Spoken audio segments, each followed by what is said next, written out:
Abonnez-vous à la chaîne pour voir les dernières vidéos.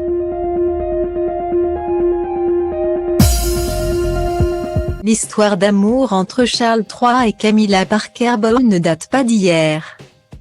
C'est en 1970 que les époux se sont rencontrés lors d'un match de polo. Du moins pour la version officielle. Car Simon de Rande a une toute autre théorie. Le jeune ancien prince de Galles et Camilla Champ sont rapidement tombés amoureux. Mais leur idylle n'aura duré qu'un an car Charles s'était engagé dans la Royal Navy et que la reine ne validait pas cette relation de son fils. Pendant ce temps-là, Camilla a refait sa vie. Elle s'est mariée avec Andrew Parker Bowles en 1973.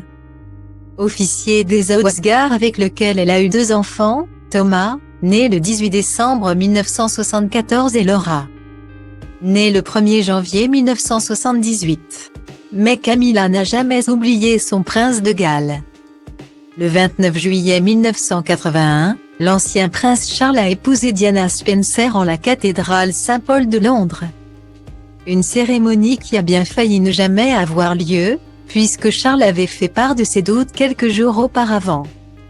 Charles n'était pas convaincu qu'il faisait ce qu'il fallait en épousant Diana mais il n'y avait pas d'issue.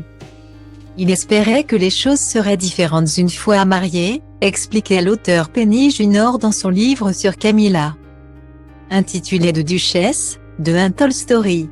Pourtant, le mariage du siècle a bel et bien eu lieu et a été suivi par des millions de personnes de par le monde.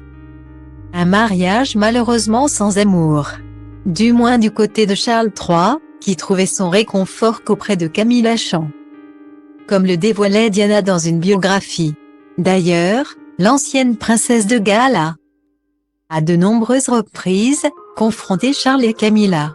De quoi causer régulièrement de grosses disputes entre les deux femmes.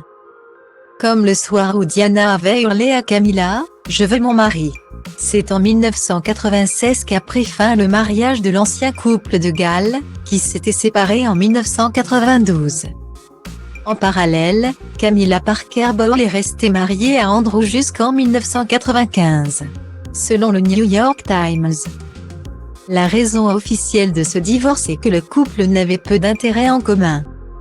Mais selon l'expert Wayne Francis, cité par The Express, Andrew Parker Bowles se serait senti publiquement humilié par la liaison de Charles et de Camilla.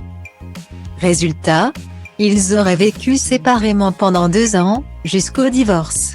Et en 2005, soit 7 ans après la mort tragique de Lady Diana, Charles et Camilla se sont mariés.